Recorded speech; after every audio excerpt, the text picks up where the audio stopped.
everyone, and welcome to Homestead Tessie.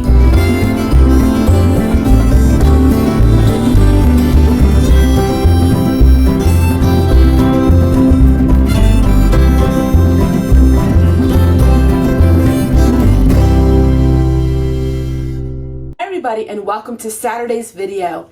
And this video is entitled The Survival Pantry. I was gifted by my son-in-law a deer, and he cut it off the bone and made it into cubes. Now I had to go ahead and cube up the rest of the meat, and I did not film that. So what I'm going to share with you is how to can deer meat. Now this is a survival pantry series, and every once in a while I will come to you with a series on survival and how it's so important to learn our survival skills. I know many of you are women, and you're women that maybe do not hunt or shoot a gun, but there's so many of us who have family members, even distant family members, that love to hunt and love to shoot game, and this can really be a blessing in your pantry to have. Meat is really expensive, and let's face it, there's not too many food items that you can get for free. And deer meat is one of those items. Of course it costs the person the license and to have the gun and the bullets, but the meat generally is very low price and it's very free if you cut it off the bone yourself. I am so blessed to be able to put some meat in my pantry. The way I canned this deer meat, you can hardly tell that it was deer. It took all of the wild game taste out. What I did first was I soaked all of my deer meat in water with some salt. I soaked that overnight. And I'm going to share with you the rest of this video. I also am going to share with you a small clip of where I'm talking about guns. Now, you never find me talking about things that are very controversial, and I never talk about guns. I realized in a survival situation, you need to have some skills. And this is only for survival. I'm not talking about any other reason for owning a gun. I'm only talking about for food and for survival. So I think you will enjoy my intake on it a little bit, and how I'm learning that having a gun is not such a bad idea if times would get bad, of course, and if we would be in a situation where we had to learn how to forage for our own food and to learn how to fish and to hunt and all of those things.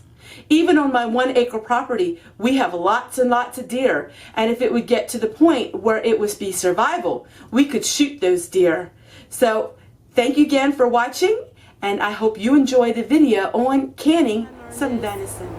I never liked guns. I would always scoff at the idea of having guns. I didn't like them in my home, and I didn't like people talking about them. But I realized I was really naive and actually quite ignorant in the fact that when you live in a survival situation, guns are a big part of your life. Living in the mountains and the woods like this, you have to have guns. We saw bear, and we saw all kinds of wild animals. At any given moment could come and attack you. You need to have protection. So I learned guns are really important, and I learned safety in guns, and knowing how to use a gun properly is the #1 priority in the prepper and the survivalist. These are things I didn't know in my urban setting. But quickly I learned that when you go into the rural setting, guns are a #1 priority. Knowing how to shoot a gun and knowing how to operate a gun are things and lessons that I need to learn. And so guns is something I learned you all have to have in a survival situation. So what we have is, I have wide mouth quart jars. Now a lot of people do not like canning their deer meat in such large quantities, but for me it will help me out with the spacing of my pantry. I have a lot of jars and I really am running out of room, and so instead of having so many pint jars, I'm going to can this in quarts. So the first thing what we're going to do is take the deer meat and we're going to loosely put it in our quart jars.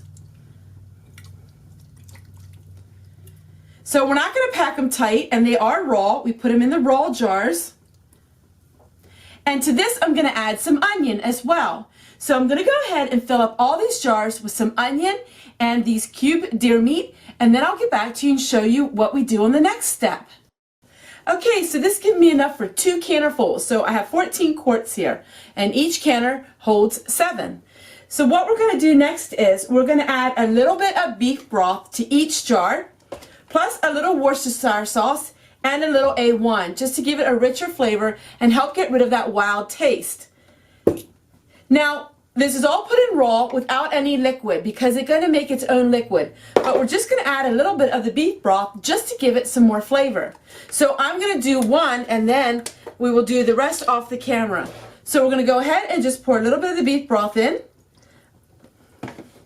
a little bit of the A1.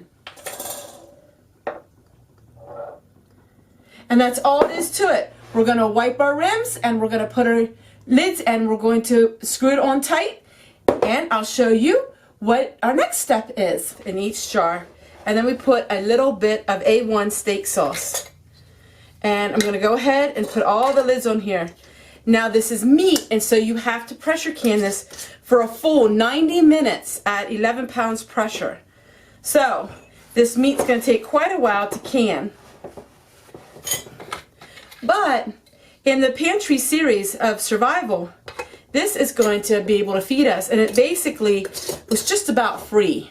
The meat was totally free. That brings me to this point. You never know what the future holds, and so skills like hunting and fishing and all of those skills might be really needed in the near future. Who knows? But this was a skill that all of our forefathers knew. This is how they were fed. They were fed by the game in the fields and by the pheasants and the birds and by the fish of the sea. This is how we were fed long ago. And while we live in the United States and food is plentiful, you just never know what it could be like in the future. And so I'm very thankful that I have family members that know how to hunt and know how to butcher their own animals. And so this will be a welcome treat to come for the whole year long. So I'm going to share with you how it cans, and I'm going to show you my Tefal canners. Those are my favorite canners. Now I do use the Presto canners, but I love my Tefal, and I'll share with you exactly why I like them so much. What you want to do is you want to fill your canners to about a fourth of the way up to your jars. So you don't need to fill it any further than that. And I'll show you how the Tefal canners work. Tefal canners are all in one lid. So they snap into place like this. And that is all you have to do. And what you do is we're going to set it to steam. And once the steam starts pouring out of here really strong, this will take about 45 minutes for me. It takes me a while to get my canners up and steaming. And once it reaches to the 45 minutes, once that happens, this will lock into place. And when that does, then we're going to wait until it gets to about 11 pounds pressure, and then we start counting down. So that is how we do the Tefal, and I'll share with you the really unique reason why I like these so much here when we get it up and steaming and pressure. So it took a little over an hour to get these things to steam up, but what I like about this is the buttons are all raised, so the lids are locked. So it took about an hour to get these steamed up, and what I like about these are that the buttons are raised so the lids are locked. We have a little gadget right here, and what this is I have it set at 3. That means this will never go over 15 pounds of pressure. Now I'll probably turn it back to 10, and I'll probably turn it back to 2, and that means it never goes above 11 pounds pressure. This here, you don't have to watch quite as closely as the Prestos, because if you walk away from the Prestos, they will continue to rise beyond the safety level.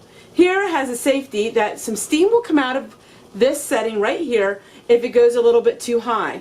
So that's why I love these Tefal canners. They're a little bit harder to get them started and to get them hot and to get them going, but once they get going, they work really well.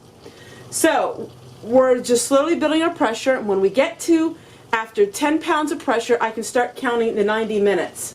So now we're over an hour into it, and as you can see, they're both around 12, 13 pounds per pressure. But what you will see is there's always a little bit of steam coming out of here, and that just keeps everything in line with the pressure. So while you do need to watch your pressure canners here, these Tefals, you don't have to watch them quite as close because They're always regulating themselves. So we have a little ways to go yet, and I'll show you the finished product. It is such a blessing to be able to have all of this deer meat, and the meat was free. And so I call this Survival Pantry series because it's free food, and it's free food. It was home butchered, and I just really am so blessed to have it in my pantry. There's nothing quite like the feeling of having a full stocked pantry. And while it can take years to make one, you start out today, little by little, and before you know it, you will have a full pantry like mine, where I can rotate my food every 2 years. So all of this food is harvested within the 2 years. You know, it doesn't have to be economic collapse. It can be a financial collapse of your own home that you can use your pantry to rely on. Or maybe your health isn't quite as good anymore, and you have this pantry to last you a long time. All of the foods in our canned goods are ready to eat. All that you have to do is crack open the seal and you can eat them. They're already cooked, and they're so easy and convenient. I hope you enjoyed this video on canning venison and having a survival pantry, just for the everyday things that happen in your life. Take care, everyone, and we'll see you guys tomorrow.